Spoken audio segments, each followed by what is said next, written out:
শেখ হাসিনা সরকার পতনের দীর্ঘ 7 মাস পার হলেও তার নাম লেখা বস্তায় চাল এখনো সরকারিভাবে বিতরণ করা হচ্ছে জেলেদের মাঝে।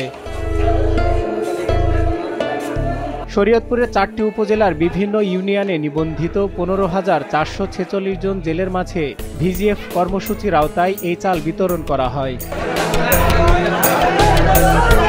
2 মাসের জন্য বরাদ্দকৃত 80 কেজি চাল প্রতিজন জেলেকে প্রদান করা হয়। সেখানে বিশেষভাবে লক্ষ্য করা যায় 30 কেজি ওজনের চালের বস্তায় এখনও লেখা রয়েছে শেখ হাসিনার বাংলাদেশ ক্ষুধা হবে নিরুদ্দেশ এই স্লোগানটি।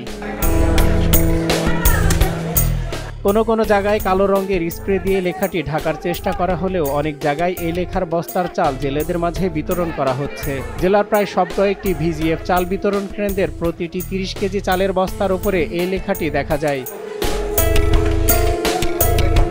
বিগত সরকারের আমলে কর্তৃপক্ষের নির্দেশেই বস্তাগুলোতে এই লেখা হয়েছিল। এখন সেই কর্তৃপক্ষের নির্দেশনা অনুযায়ী লেখাগুলো মুছে দেওয়ার চেষ্টা চলমান রয়েছে বলে জানান খাদ্য নিয়ন্ত্রক কর্মকর্তা। বিগত সরকারের সময় এই বস্তাগুলো বিভিন্ন সময় কেনা হয়েছিল এবং এইটা তখন কর্তৃপক্ষের নির্দেশেই এই বস্তাতেই লেখাটা ছিল। তো 5 তারিখের পরিবর্তিত পরিস্থিতিতে পরে গভর্নমেন্ট আসার পরে মন্ত্রণালয় থেকে নির্দেশনা রয়েছে যে এই স্লোগানটা মুছে দেওয়ার জন্যে, কারণ এই সরকারি হয়তো লক্ষ লক্ষ বস্তা আছে, এই বস্তাগুলো তো ব্যবহার হচ্ছে, তো শুধু এখানে চাল রয়েছে, সুতরাং এই বস্তাগুলো তো ইচ্ছে করলে আমরা বাদ দিতে পারছি না।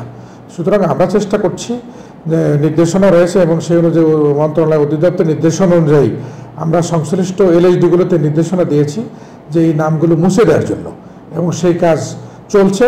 তিনি আরো বলেন, পরবর্তীতে চাল বিতরণের সময় এই নামটি মুছে না দিলে যারাই দায়িত্বে থাকবে তাদের বিরুদ্ধে প্রয়োজনীয় ব্যবস্থা নেওয়া হবে। আমরা কঠোরভাবে বলে দিয়েছি যাতে 100% যাতে কোথাও কোনো এই নামটা না থাকে, মুছে ডেলিভারি দেওয়ার জন্য, এবং আমরা চেষ্টা করে যাচ্ছি এবং আশা করছি যে আমরা সফলকাম হব যে এই নামটা ডেলিভারির সময় থাকবে না। যদি কোনো ক্ষেত্রে ত্রুটি বিচ্যুতি পাওয়া যায়, কারো গাফিলতি পাওয়া যায়, তার বিরুদ্ধে আমরা আইন অনুযায়ী ব্যবস্থা নেব। সজল বিশ্বাস, নিউজ ডেস্ক, দেশ টিভি।